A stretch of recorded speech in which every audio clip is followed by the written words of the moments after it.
Bonjour à chacun. La causerie d'aujourd'hui, a une saveur un peu particulière dans la mesure où, pour une fois, c'est moi qui vais jouer le jeu des questions et cette fois-ci, je vais me laisser conduire par, la personne qui a accepté l'invitation, à savoir Adèle, qui va, amener les différents sujets qu'elle a envie d'évoquer, qui nous permettront d'élaborer ensemble, par le biais de questions. Donc c'est par un jeu de questions-réponses que l'on va, passer l'heure ensemble. Voilà, donc merci à elle d'avance et merci pour votre écoute. Bonjour Adèle. Bonjour. Alors bonjour à tout le monde. Alors aujourd'hui, on va parler de l'amour. Donc je vais poser différentes questions sur l'amour et on va voir où ce sujet nous amène. Donc première question, qu'est-ce que c'est l'amour? Est-ce que c'est le même amour quand on aime une personne ou pour un ami ou pour un enfant ou Heu, En fait, c'est un terme aujourd'hui que moi j'ai tendance à dire qu'il a été un peu, galvaudé, c'est-à-dire qu'il a été, usé, abusé, on en a fait des tas de définitions. Moi, ce que je mets derrière cette notion-là, c'est un principe vibratoire, c'est un principe d'attraction. C'est, quand, une vibration attire une autre vibration. Après toutes les D'accord. nuances qu'on peut faire, d'amour, si c'est de l'amour fraternel, si c'est de l'amour amoureux, si c'est de l'amour amical, si c'est de l'amour, matriarcat, tout ça, c'est des qualificatifs, c'est des adjectifs qui nous éloignent de ce que c'est, en réalité, il me semble. Donc, il y aura, pour vous répondre Adèle, il y aura 2 façons de le voir et en fonction de l'endroit où on le regarde, soit on le regarde du point de vue d'un humain et avec toutes les nuances et tous les qualificatifs qu'on pourrait, associer, soit on le regarde du point de vue, de la vibration et moi aujourd'hui, j'aime bien le regarder du point de vue de la vibration. Pour avoir exploré le sujet, en long, en large, en travers, dans de la poésie, en racontant des histoires, je m'aperçois d'un truc, dès qu'on le qualifie, dès qu'on le nomme, dès qu'on y met des mots, on réduit ce que c'est en réalité. Voilà. D'accord. Et du coup, qu'est-ce qui se passerait énergétiquement quand on tombe amoureux? Est-ce que vous avez une idée de ce qui pourrait se passer ou Pour moi, c'est une attraction, c'est exactement ça, c'est-à-dire que ça c'est 2, ça s'attire quoi? C'est comme ouais, un peu, ouais, ça s'attire. OK, d'accord. c'est 2 aimants, c'est comme si, et regardez le double sens du mot aimant, c'est Ah comme oui, si ça émet, aimant, ouais. Ouais, ouais. voilà, c'est-à-dire qu'on Ouais, ouais. attire l'autre et on se sent attiré par l'autre. C'est sa vibration qui nous attire. Ça, ce serait, le regard que je poserais, en fait, sur ça, sur l'amour amoureux, en fait, on va dire entre 2 personnes et D'accord. à la fois, il y a aussi une notion dans laquelle je crois de plus en plus aujourd'hui, c'est que ça fait partie du plan. C'est-à-dire que dans cette vie-là, si on est amené à rencontrer telle ou telle personne, ça a été, planifié, ça a été prévu, ça a été, pensé dans l'intérêt de l'un et de l'autre. D'accord, si 2 personnes se rencontrent et tombent amoureuses, ça peut être que pour du bon, ça peut pas être pour du moins bon alors? Moi aujourd'hui, j'invite les uns et les autres, c'est comment dire? À sortir de la dualité du bon et du pas bon. C'est-à-dire que quand on a une rencontre avec quelqu'un, on a une rencontre avec quelqu'un. De la même façon, dès qu'on le qualifie de bon ou de pas bon, ça voudrait dire qu'il y a certaines relations qui contribuent à notre évolution, donc des relations, bénéfiques et il y aurait, d'autres relations qui seraient, entre guillemets «malfaisantes» ou, toxiques. On entend beaucoup parler de relations toxiques, c'est-à-dire des relations qui nous Mais est-ce pompent qu'une de l'é relation toxique, ça ferait pas justement aussi beaucoup évoluer, même si ça pompe de l'énergie, tout ça? tout à fait. C'est-à-dire qu'une fois qu'on s'amuse à non seulement dépassionner, mais aussi à se désencombrer du positif et du négatif, de la dualité, c'est-à-dire que mettre en opposition quelque chose ou quelqu'un de bien et en face quelqu'un, d'à l'inverse, ça je crois que c'est on est en train de sortir de ça. Voilà. Mmh. Donc il y Oui, de aurait classifier les choses comme, cette relation est bonne, cette relation est toxique, C'est de Complètement, voir ce qui est toxique dans la relation et ce qui ne l'est pas ou des choses comme ça plutôt? complètement. L'un va pas Mmh. sans l'autre. C'est-à-dire que sur ce plan-là de la dualité, il y a pas de chaud si le froid existe pas. Il y a pas de c'est dur, D'accord. c'est mou, c'est rugueux, c'est doux, Et c'est, donc autant que ça peut être bien, ça peut être autant toxique, peut-être que c'est dans cet effet miroir de ce qui est pas bon peut aussi devenir bon ou alors c'est je encore sais un pas peu si différent de ce fameux effet, miroir. Pour moi, c'est plutôt, j'aime bien l'image des 2 faces de la même pièce. C'est-à-dire que c'est une même pièce, une mmh, relation. La relation, c'est d'accord. la pièce et en elle-même, elle revêt 2 caractères et regardez ce qui se passe quand, au début d'une relation, quand il y a le côté un petit peu magique, de l'attraction et de tout le début de l'histoire où on est un peu comme sur un nuage et on ne voit l'autre comme on a envie de le voir Mmh, et à un moment donné, au gré des jours, des semaines, des années, on a tendance à regarder certains aspects de la personne qu'on n'avait pas vu au début ou même qu'on n'avait pas envie de voir au début ou qu'on se cachait en fait délibérément pour voir que le côté qui était séduisant quoi, qui était sympa. oui, c'est aussi la phase un peu de désillusion de l'amour, où on se rend compte aussi que tout n'est pas rose ou des choses comme ça, quoi. Tout à fait, tout à Mmh, fait. Une relation qui serait que rose pour moi, Heu, c'est, heu, c'est un leurre. C'est un leurre. ouais, C'est l'autre, il nous renvoie à la fois, je dis souvent on ne voit chez l'autre que ce qui nous appartient. C'est-à-dire que d'accord. c'est comme 2 bulles de savon, en fait, qui se collent et vous voyez Mmh, la forme que ça prend. La face plane entre les 2, c'est la relation et c'est ce qu'on voit, en fait, de la personne. Toute la partie bombée, en fait, de la bulle derrière qu'on voit pas, eh bien, ça fait partie de la personne en face, mais presque on n'y a pas accès ou on veut pas le d'accord. vo voilà, ou alors on veut pas le voir en fait d'emblée parce que c'est trop désagréable. Peut-être à ce moment-là, ça nous renvoie effectivement des aspects de notre propre personne, notre propre personnalité, Mmh, mais on ne voit qu'une partie en fait de la personne. Dans une relation, on ne voit qu'une part et ça, on s'en aperçoit aussi quand, par exemple, au moment de la rupture, c'est-à-dire que là, les 2 bulles de savon, en fait, se séparent et on a le loisir d'observer, en fait, chez l'autre des aspects qu'on ne voyait pas presque parce qu'on est entre guillemets, «on était trop près», quoi. On était un peu myope, oui, c'est quoi. On sûr, ouais, ouais. Ouais, OK et puis ouais, même les 2 bulles peuvent être aussi différentes et pas identiques, sur les parties qui ne se collent pas, en fait, il peut y avoir des différences dans la bulle, pas complètement, exactement la même forme ou une plus grosse que l'autre ou complètement, bah, c'est complètement. on aime un peu la part qui se ressemble et qui va ensemble et qui est la même et ce qui est différent, on le rejette peut-être un peu ou Soit qui est différent et qu'on rejette, soit aussi qui est tellement semblable, c'est-à-dire on se ressemble tellement qu'il y a des fois, je dis pas que ça arrive tout le temps, mais il y a des fois on supporte plus la présence de l'autre parce qu'il y a des ça nous aspects de renvoie trop à nous-mêmes ou clairement, ouais. clairement. Mmh. C'est-à-dire que je dis souvent aussi on voit mieux chez l'autre.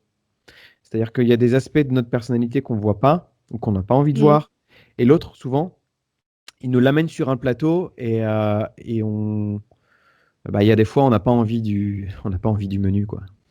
D'accord Voilà. et est-ce qu'on peut, après petit à petit acquérir, des traits de personnalité de l'autre et petit à petit les avoir chez soi-même? La possessivité ou des choses comme ça? Je crois que ça faisait déjà partie de nous. C'est-à-dire que ça Ça met en s'ex lumière. ça met en lumière, ouais, je préfère D'accord. ça. Ça met en lumière, ça nous permet de l'exprimer, peut-être au contact de l'autre, comme si l'autre l'exprime. Si par exemple, un partenaire, exprime la possessivité, Mmh. presque ça nous rappelle que c'est une partie de notre personnalité aussi et que ça nous entre guillemets, «ça nous autorise aussi à le devenir». C'est pas, je vois pas le truc comme, ce serait la faute de l'autre si, il y a de la possessivité dans la relation et comme si on devenait possessif parce que l'autre l'est, parce que là, on se déresponsabilise un peu. Mais plutôt Mmh. que c'est un aspect, c'est quelque chose qui est révélé, qui est mis en lumière, comme vous disiez tout à l'heure et que, bah, nous-mêmes, à ce moment-là, on en vient à l'être. D'accord. Donc c'est oui, c'est on partage aussi nos failles quoi, un petit peu? Complètement, complètement, Mmh. complètement. D'accord et est-ce que on va revenir sur un autre sujet, à moins que vous ayez encore des choses à ajouter? Non, non, on peut Alors, continuer est-ce si qu'on tu aime veux. toute sa vie une personne et est-ce qu'il y a toujours un reste d'amour pour les personnes qu'on a aimées ou est-ce que vraiment l'amour peut s'éteindre comme une attraction qui s'éteint ou est-ce que c'est quelque chose qui peut rester, vibratoirement ou énergétiquement ou je sais pas, sous n'importe quels aspects, mmh, Moi, j'ai tendance à dire que d'un point de vue énergétique, d'un point de vue subtil, d'un point de vue, éthérique, c'est quelque mmh, chose qui est éternel et intemporel. Ce principe d'accord. d'attraction-là, c'est un principe qui régente le plan de la 3 dimensions et qui régente aussi sans doute d'autres plans Mmh, et j'ai tendance à me dire que ce principe-là, il est au-delà du temps, de passé, de présent et de futur. Donc de ce point de vue-là, il y a un caractère éternel. d'accord. Ensuite, quand on le ramène à notre plan humain, terrestre, quand on est en relation avec quelqu'un, quand on ressent de l'amour à son encontre, Mmh, hem, de mon point de vue, c'est quelque chose qui peut, changer de forme. C'est-à-dire que ça peut être, par exemple, au départ d'une relation, des fois, il y a le cas où on est ami avec la personne, tout simplement et je mmh, dis souvent une relation amoureuse, c'est quoi? C'est une relation amicale avec un ingrédient qu'il y a pas dans la relation amicale, c'est l'intimité qu'on partage ensemble d'accord. et ça, souvent, cette intimité-là, j'ai tendance à me dire qu'à un moment donné, elle a pas été là. Elle vient s'inviter dans la relation, donc ça vient entre guillemets «une relation amoureuse» et qu'est-ce qui Mmh, empêcherait que sans cette intimité, si l'un ou l'autre ou les 2 partenaires n'ont plus envie de la partager, qu'est-ce qui empêcherait dans l'absolu de continuer la relation? Pas grand-chose. En revanche, si on observe un peu, la majorité, à l'exception des couples qui veulent mettre un terme à leur relation et qui se séparent entre guillemets en de bons termes, c'est rare, c'est rare.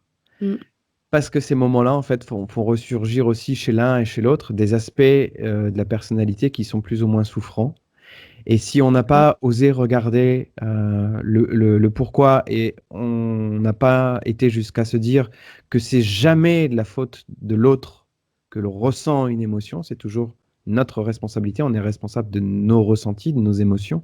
C'est Mmh, pas de la faute de l'autre. L'autre, moi, je le compare à un révélateur, c'est-à-dire que c'est grâce à lui, grâce à une situation, en fait, que va s'exprimer chez moi une, heu, une émotion que j'avais soit voulu taire, soit, que j'avais voulu oui, ça dissimuler nous parce fait réagir quoi, ça nous com fait réagir et ouais, ouais. exactement ça, c'est Mmh, exactement le terme, c'est-à-dire on est en réaction par rapport à ce qui se passe.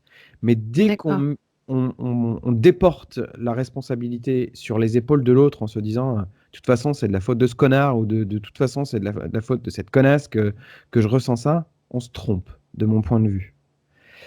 Et le donc quand je dis qu'il faut avoir fait un minimum, il faut avoir eu un minimum de réflexion sur sa propre, façon d'être, l'effet que ça amène, en fait, c'est quoi? C'est vraiment d'accepter la responsabilité de son ressenti. Dès que je me défocalise, dès que je déverse, en fait, toute la haine que je peux ressentir à ce moment-là et dès que je rends l'autre responsable de ce que je vis, ça demande à être corrigé de mon point de vue.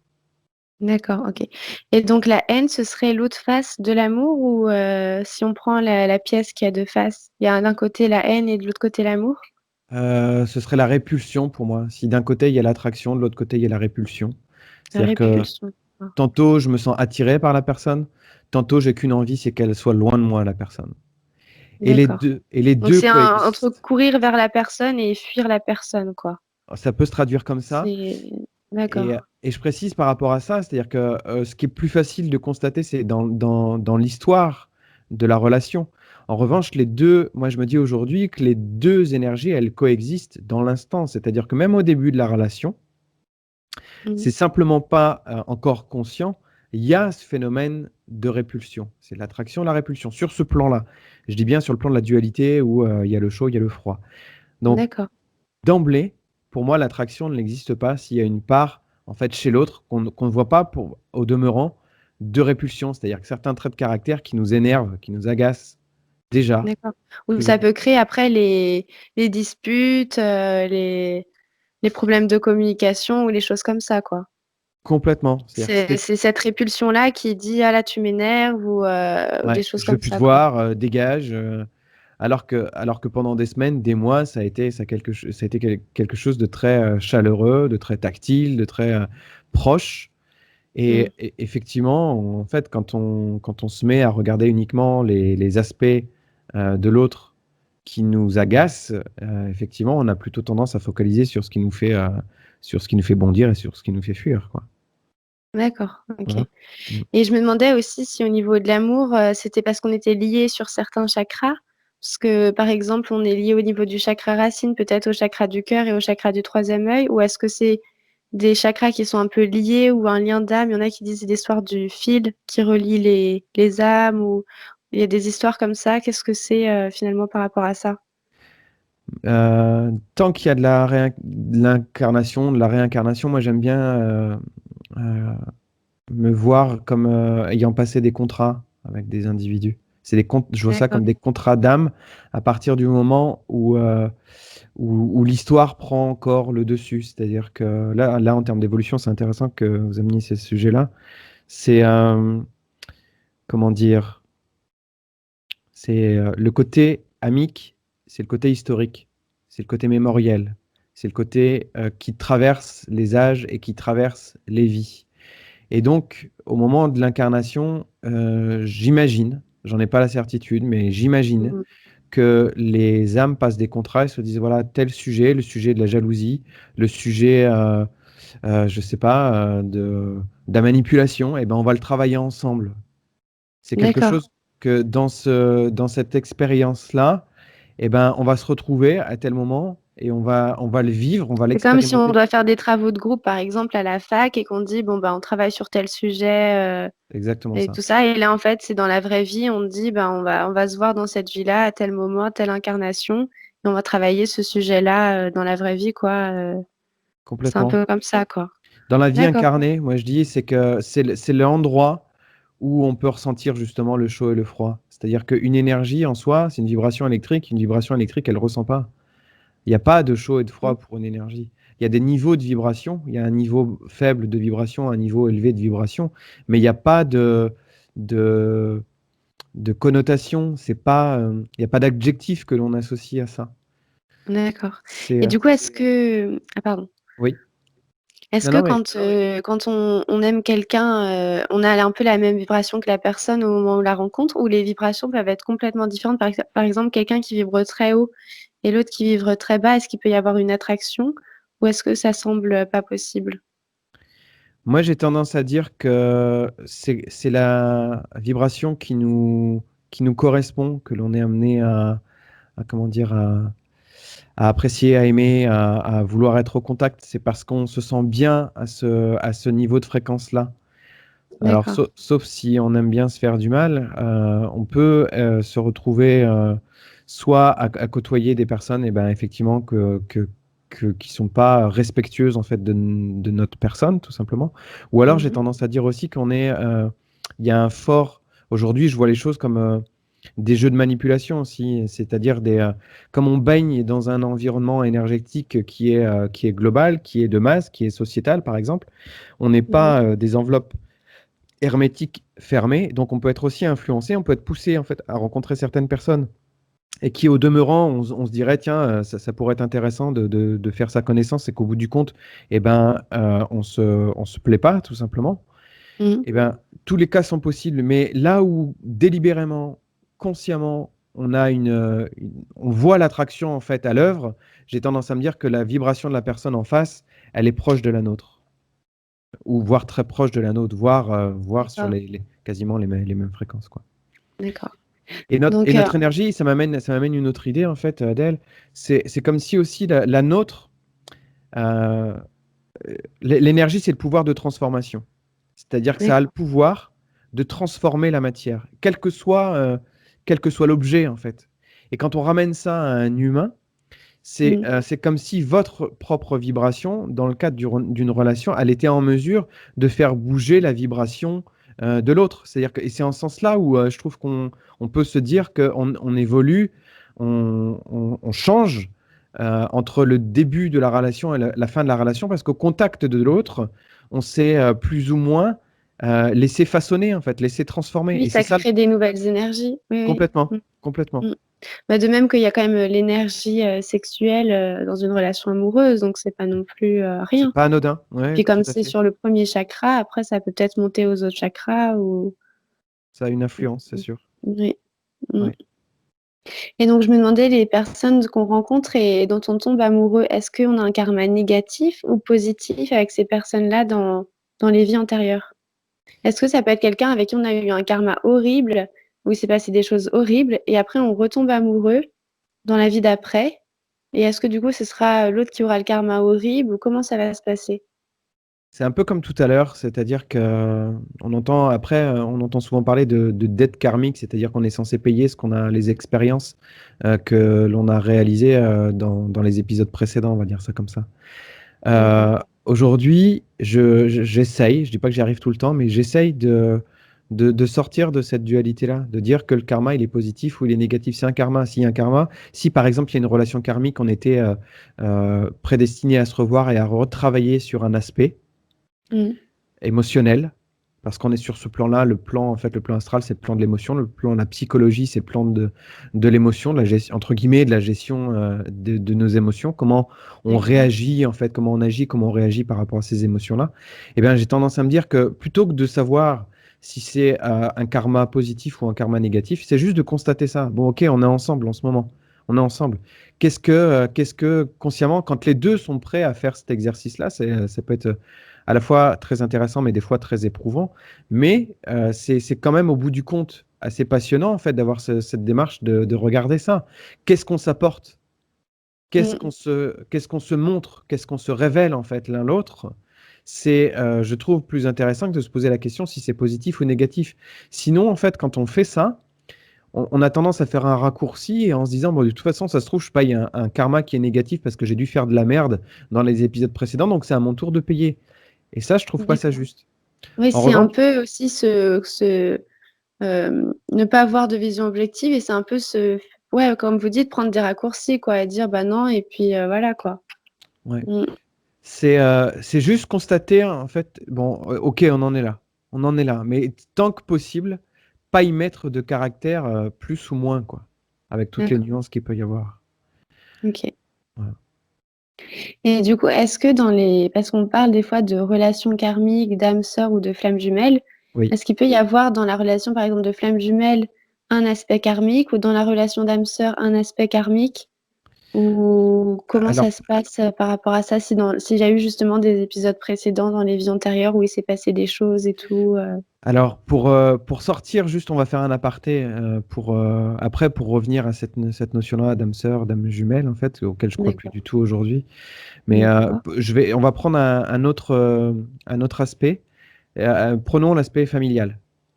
Il oui. se peut que dans une vie, vous ayez été, la mère de votre sœur, par exemple. C'est-à-dire que ces rôles-là, je les vois bien changer d'une vie à l'autre. C'est-à-dire que l'âme en elle-même reste la même, mais le Mmh. rôle change.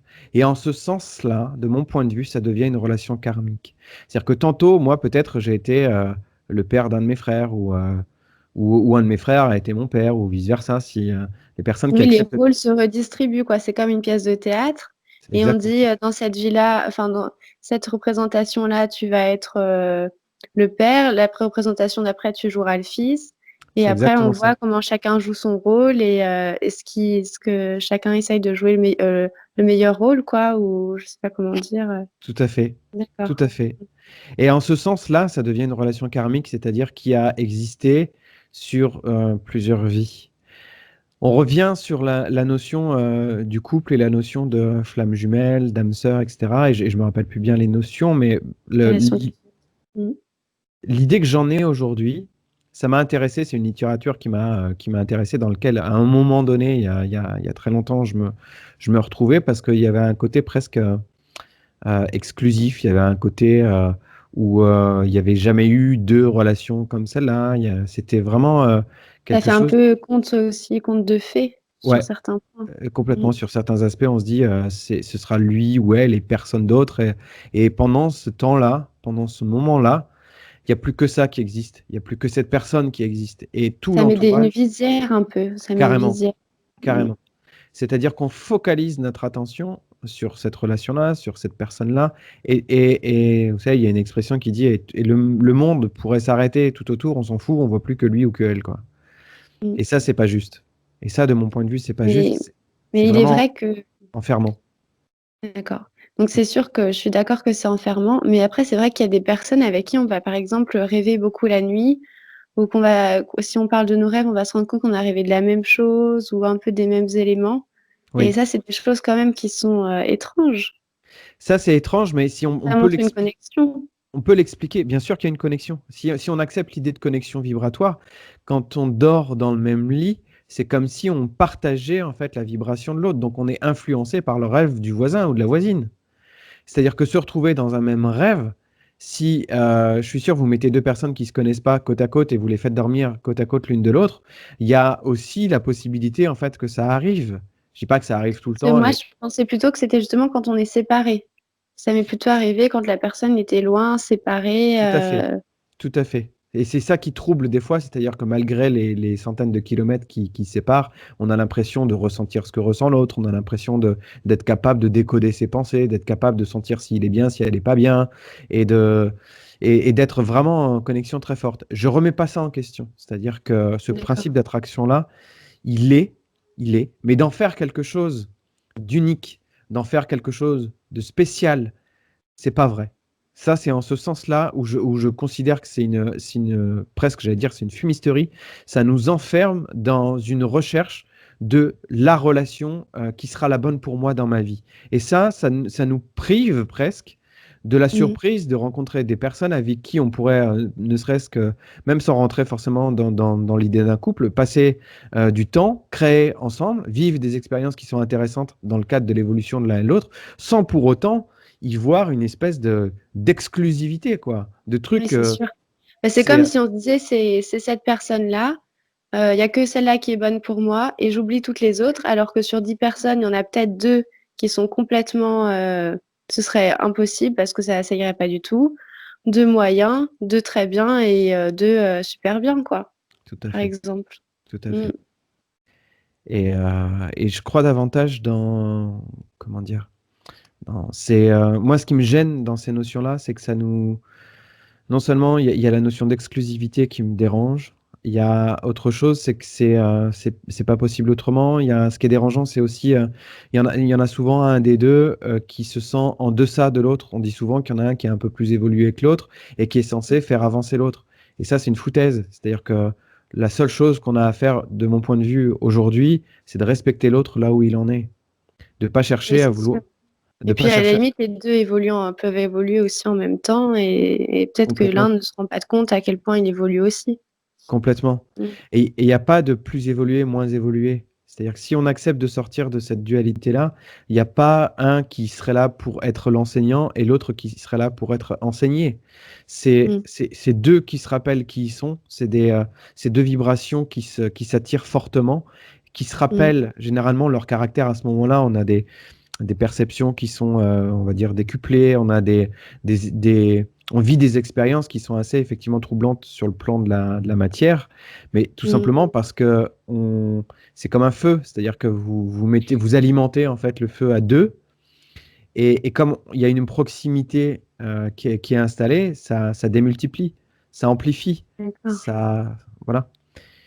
Et c'est pour ça que cette notion-là, vraiment, à chaque fois qu'on s'y raccroche, ça laisse aussi beaucoup de frustration au moment de la fin, qui est sans doute aussi, il me semble, assez difficile à gérer, plus souvent pour l'un Oui, que pour c'est l'autre, sûr.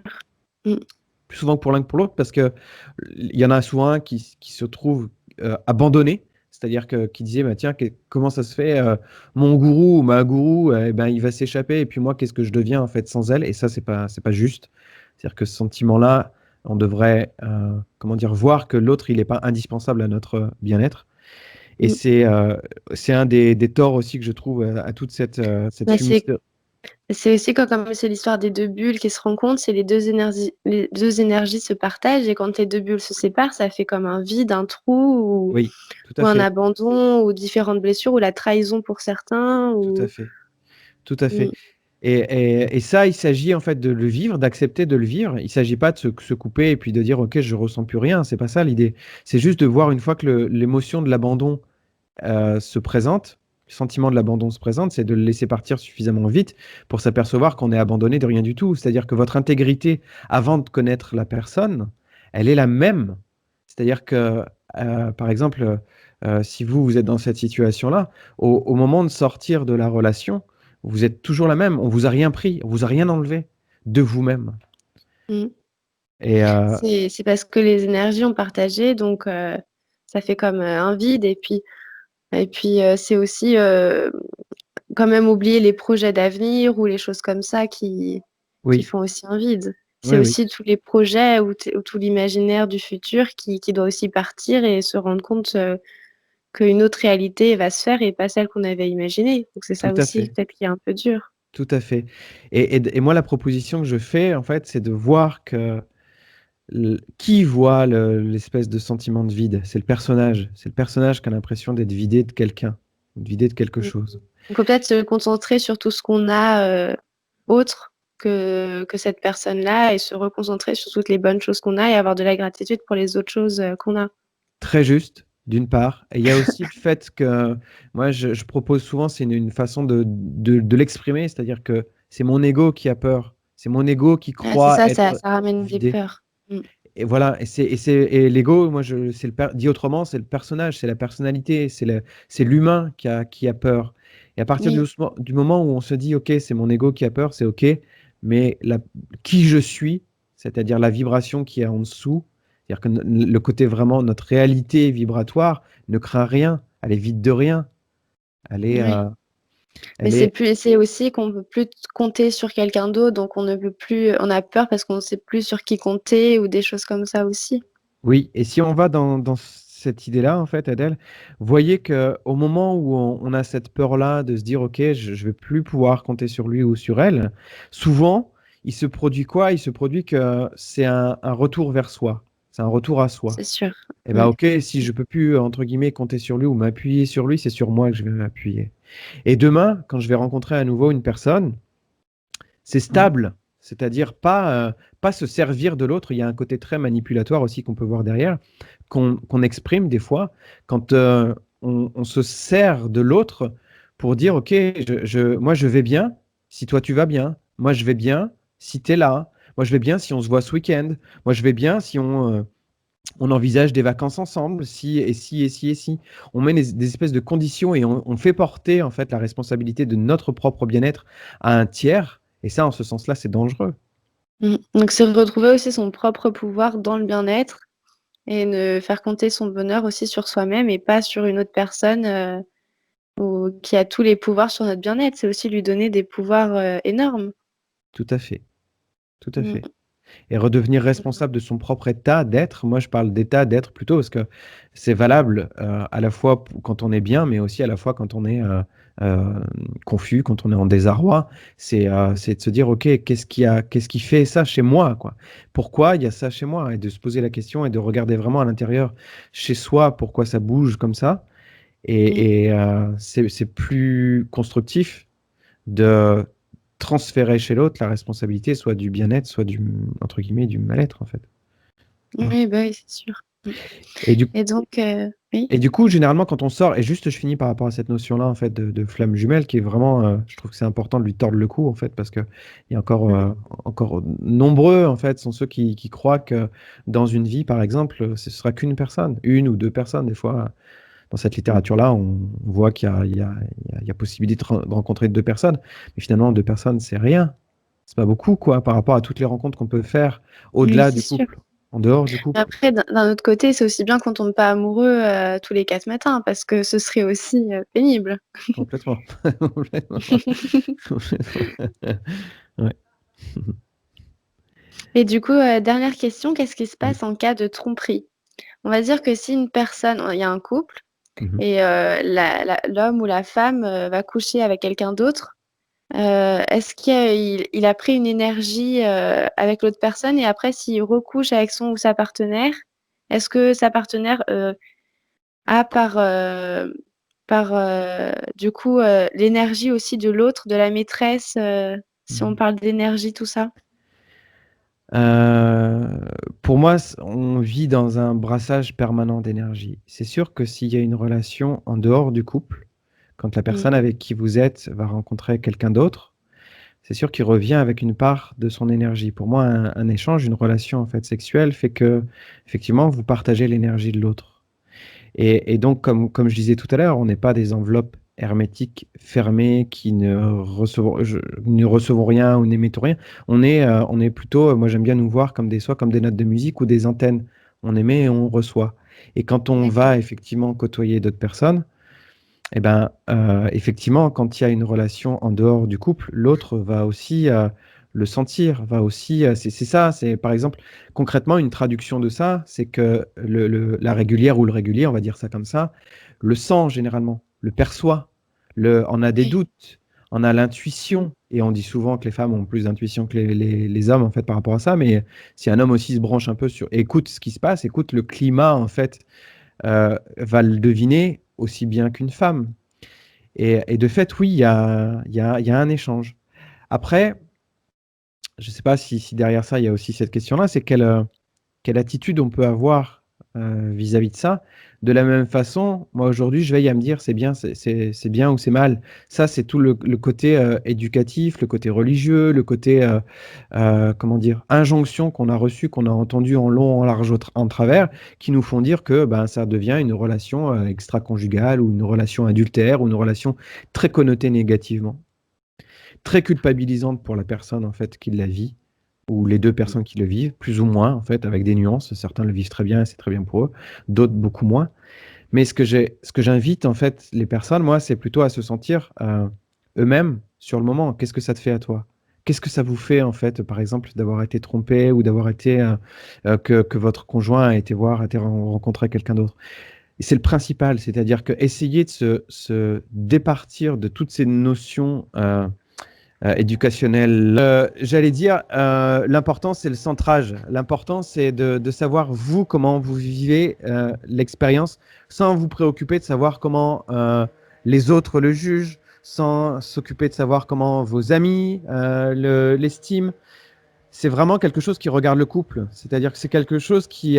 c'est une invitation aussi à ce que le couple se pose la question de qu'est-ce qu'on a envie à deux. Et ça, il y a que les 2 intéressés qui peuvent le définir. C'est sûrement pas un D'accord. tiers de le dire. Et donc, Voilà, faut toujours, essayer, en fait, dans toutes les situations, de se recentrer sur soi, pas sur l'autre, pas sur les autres, mais toujours se recentrer sur soi. tout à fait, D'accord. tout à fait. Bon et bien, peut-être qu'on peut finir là alors, en OK, disant que le mot de merci la Adèle. fin, c'est de se recentrer sur soi. Merci Adèle. Voilà. Merci beaucoup à vous. À bientôt. À bientôt, au revoir.